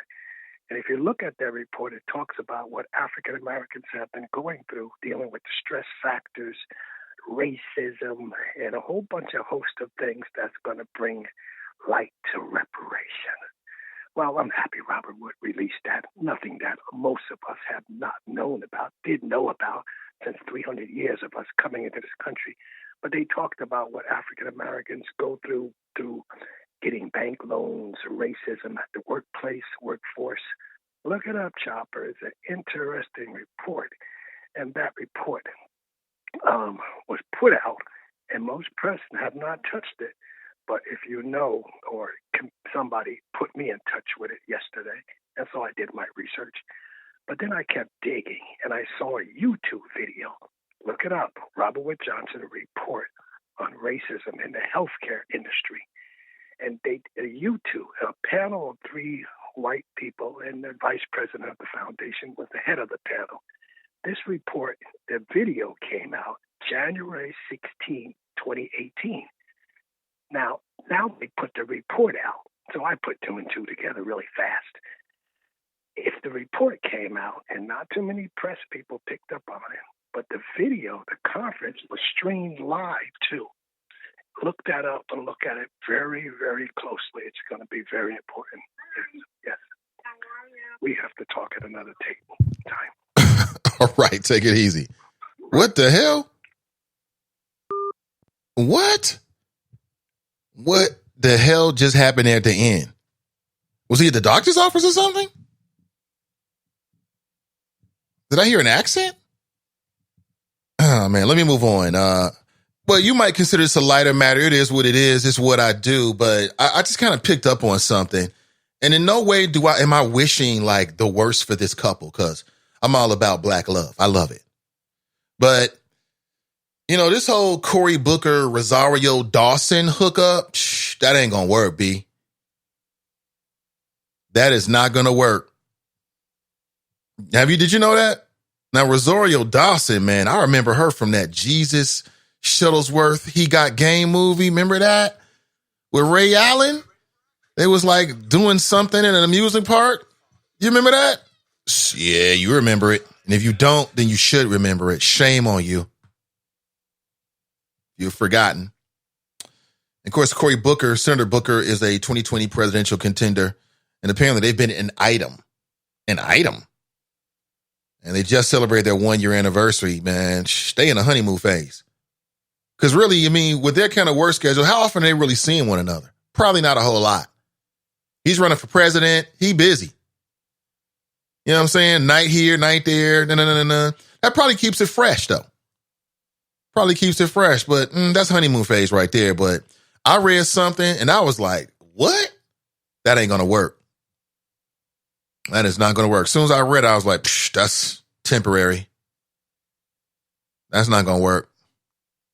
And what I read is, and see, some people might think this is like a loving gesture, but what I read is that they don't get a chance to see each other a lot, so they talk on the phone a lot. So he's been reading a book to her for over a year. Like apparently there's some book, and when they're on the phone, instead of talking, he's like reading the book to her, and she's just listening. And apparently it's going to take them like 4 years with the time they have or something crazy that I read. Let me put this up right. You think I'm making this up, don't you? I'm not. What kind of relationship is that? Reading a book to Rosario Dawson. He could do worse. She's one of the sisters, right? She's a sister. Yeah, he's got a 250-page book that he's reading to her by phone. Now, is that like ladies, do you think that's like sexy? Is that like a sensitive, sweet thing or something like that? Yeah, he's reading a book He's reading a book to her, like over the phone. So they'll be talking, and I guess he'll say, well, it's book time. I don't like it. Sends the wrong message to me. I mean, is he reading to her in lieu of talking? How about we just talk? How about you pull out Netflix, I pull out Netflix. We can hit the play button at the exact same time and watch it together on the phone. We can do that. John are bringing out Nathan's inner freak. Pay attention. Oh, yeah, good morning. Broadway Flow always on something. He always on one. Always on one. John called back. John, what's going on, man? You all right? I apologize for that. I was just left the bank and I'm in the doctor's office and the reception. Oh, okay. Okay, that's what it sounded like. Choppers always never forget to get those yearly, twice a year, spring and fall, or however you want to spread out those doctor's appointments. Very important to get a checkup. Even though John is in great shape, he works out hard 4 or 5 times a week, spin cycles, and I Zumba. I love to Zumba because all those hot ladies are in that class.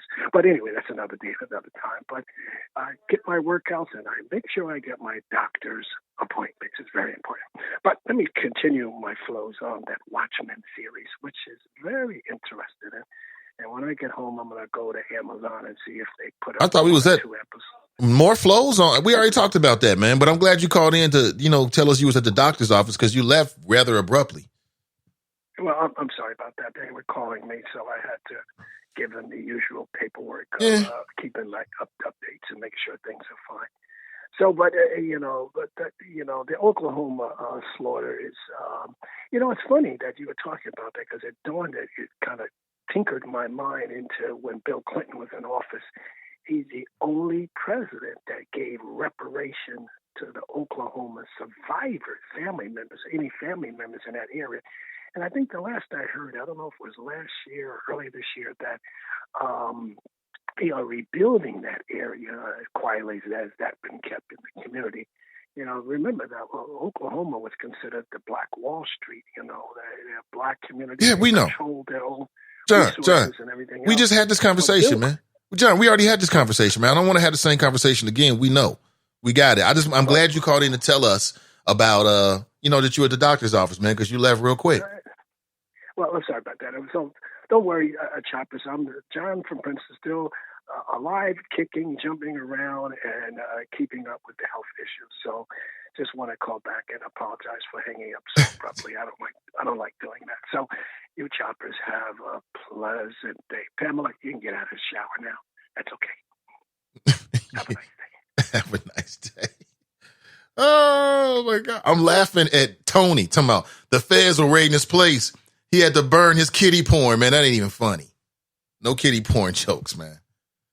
That ain't even funny right there. But y'all silly, man. Bunky is on one. Instead of having phone sex and having Rosario busted wide open, this goofy-ass nigwa reading her a book, what kind of moist ish is this? Their relationship is a scam until his come out of the closet. See, there you go, man. I had to edit. He said, what he said is their relationship is a scam until his gay arms comes out of the closet. See? Y'all dumb, man. I don't know how, ladies, I want to know. These are grown women in here. Is that, like, you dating a guy, y'all been kicking it for a year, he's reading a book to you on the phone? What the hell? I don't know why that's hitting me as, like, are they really having conversations? Or is he just, okay, hey, Rosario, it's me. I told you I'd call you at 9:15. I've got chapter 13 here. You ready? That don't strike me as, like my fire material. I'm sorry, but I am a man. I know women, they get into that kind of stuff, depending on how much they like the guy. Like if a woman really likes a guy and he's doing something like that, oh, my girl should be telling a girlfriend, girl, man, he been reading me the Black History of the White House. Every time he calls, he drops 2 pages.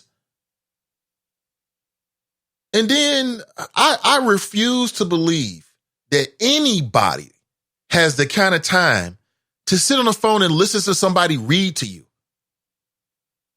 She ain't listening to him. Man, she got him on speaker, but mute.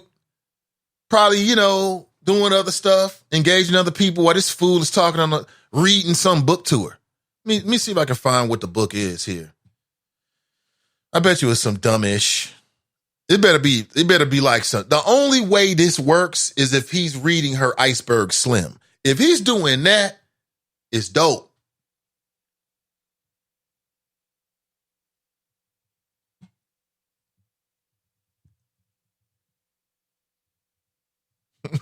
It's dope. Or maybe some Elmore Leonard. Now, if he's reading her Elmore Leonard, okay, I can see that. For people who get it, man, you cracking up, man. That's hilarious. Rack me. I'm racking myself on that one. Of course, I can't really do that. This fool is reading her a 250-page World War II book.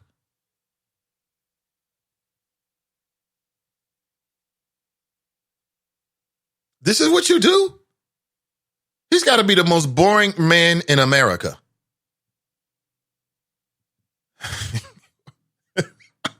No. Hell no. Now, I'm cool with reading a book together, though. I've done that with the wifey. Like, she has the book, and then I read it, or we just have our own copies. It's happened a couple times, like a bunch of times, actually, where we read the same book. That's dope. Don't get me wrong. Like, you read the same book with your lady, y'all going back and forth, man. That is super dope. That's super dope. I love that. But I'm not reading a book to you over the damn phone. You crazy? What do I look like? It's also very paternalistic, like she's some kind of child. You do that with kids. Am I on one here? Let me try to find the name of the title of this dumbass World War II book. I just refuse to believe that Rosario Dawson has time to hear that. Oh, it's 9:15. Corey's calling. He's going to read the first 2 pages of chapter 16. I refuse to believe it. I'm trying to find the title of this book. Actress receive a customer. I laugh like it's okay. You're flying. Wait. I mean, see, somebody writes that Rosario Dawson was pretty dope in Sin City. She was. I like that movie, actually, Sin City. Thought it was a dope movie at the time. If you were into that kind of stuff. I'm trying to read. Oh, it's called The City of Thieves. City of Thieves. Must be a pretty dope book. Could you imagine somebody trying to read to you like the first chapter of the Game of Thrones book because he's on the road? Is that the new sexy? You tell me. Drop right. Or he read to her Spook Who Sat by the Door. You are wrong. You the wrong one to be saying that too. Who you think you are, man? Act like you don't even recognize yourself over here. The Spook Who Sat by the Door. You are wrong. Maybe you're right. Could be right. Never know. Ray writes, Nathan, it might be a decompressor from her long day. That's not no damn decompressor. How is that a decompressor? Because you got to think about this. I just feel like it promotes fakeness. That's what I do. You shouldn't force your mate or somebody you dating to being fake. Here's what I mean. I just can't believe that anybody in today's age has the time to sit on the phone while another adult is reading something to you to the point of you comprehending. Now, maybe Rosario Dawson is one of those auditory people and she's stimulated that way. Okay, maybe. I can't see that being a depressor. She writes different strokes for different folks. Tony writes, he probably reading where the sidewalks is. The only way that he can get away with this is if he's reading her maybe some Iceberg Slim, some Donald Goines, drop rights. He was reading Horse Son by Donald Goines. You need to stop, man. If he's reading her that, it's all good. It's all good. Do what you do, brother. But he reading her some dry. I'm sure it's a very fascinating World War II story. Let me see this. City of Thieves. Let me look this up. City of Thieves. It might be something dope. City of Thieves by David Benoff. City of Thieves is a 2008 historical fiction novel by David Benoff. It is in part a coming-of-age story set in the World War II siege of Leningrad. This is some dumb shit. Now, what do I look like? A grown-ass black man sitting on the phone reading her some dumb shit about Leningrad. I'm sorry. I ain't going to be able to do that one. That just underscores. So what's happening is he's forcing her to be fake. She got to act like she really listening to this shit. And you know she not. So that's when I read that, I thought that relationship ain't going to work because they being too fake. What woman wants to be read City of Thieves? A coming of what black woman or whatever Latinx woman, that's the new term. What Latinx woman wants to be on the phone? Do you know how long it would take you to read 2 pages of books? Let me read to you right now. Oh, you like to be read to? I'm going to read to you right now. Let's go grab something randomly off the bookshelf right here. Oh, this is great. Developing competency to manage diversity. Yeah. Let's see here. I'm going to read about 5 pages to you. If I read, you be done. You be done. You be like, oh, okay, it's almost 10 o'clock. I'm going to turn on Lincoln real quick. And I'm not going to do that. That's not going to work. So you heard it here first. I ain't wishing them, hating or nothing like that. But when I read that, I'm like, oh, bad look. You forcing her to be fake. You forcing her to act like she really want to hear this dumb-ish. You know, here you are on the campaign trail with limited time. You can't be on the phone all night. You got 15 minutes for a phone call. And we're going to break this up with 10 minutes of talking and 5 minutes of reading. That's too much like daddy telling you what to do. But let me move on here. Couple minutes left, 1 minute left. This is more serious. You might care about this a little bit more or not. But the Weather Channel is owned by Byron Allen.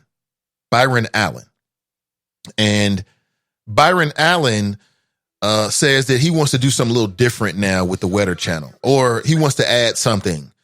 He says he wants to highlight climate change's impact on black communities. And they're going to host a climate change special with 2020 presidential candidates to specifically talk about that. How about that? Because smart black people are aware of the fact that there's an environmental crisis that's looming, and it's going to hit black and people of color's neighborhoods first. The impact will be hit the hardest, felt the hardest there. Okay? I thought that was interesting. Quote, as an African-American man, hopefully I'm bringing more attention to climate and environment because so many African-American neighborhoods are in bad environmental places where it's causing us to get sick and die earlier than most. I think about a couple places. I think about Lincoln Heights, and the residents are complaining of noise pollution. The noise pollution from an area gun range, and nothing seems to be done about it. You've got another black community in which the air tested around it, we all know to be toxic, but the folks are landlocked in, and that money keeps coming in, and nothing's going to happen. Nothing has happened. Experts have long predicted that the climate change will disproportionately impact low-income communities. Think Hurricane Katrina, right? Think about that. Now, this may not be on your radar screen where you live. I just want you to think about this. I think that, that makes a lot of sense. I'm glad to see that Byron Allen is doing that. It'll be on November the 7th. It's going to be a 2020 presidential candidate special about climate change. We were talking about Cory Booker. He'll be there. Kamala Harris, she'll be there. Mayor Pete Buttigieg, Senator Bernie Sanders with his new side piece. I say that most affectionately in political terms, only the best. His political side piece, AOC, nothing sexual, of course. Senator Elizabeth Warren will be there, Beto O'Rourke, Joe Walsh. And I'm not sure who the moderator is going to be, but I know that Mother Jones reporter Jamila King is reportedly going to be in the mix as well. So not sure. I'm not sure what that means exactly. We'll see. Hip to Jamila King. Okay, so that's coming up on November 7th. So I just want to put that on your radar screen. All right. So listen, have an excellent day. Have an excellent day, choppers. Chop it up. We'll talk real soon. Remember, winners focus on winning. Losers focus on winners. Stay focused. Stay winning. Right? Hug your family. And also think about whether November 17th, that's a Sunday, the third Sunday, works for you. And again, I want to put together our list very, very quickly and get it over to the folks at Ride or Die. This is a CCW basic course. It will be 8 hours at their Fairfield facility. And then you'll go to an indoor facility so you can qualify on the range. So if you couldn't make it the last time we did it, we got another time coming up for you. That's November 17th. Again, I'll greet you there that morning with some light refreshments. Make sure you get off to a good start, and then hand you over to the brothers over there in good hands, and circle back around and meet you on the range. All right. Have a great morning. Consider it. We'll talk real soon. I'm out.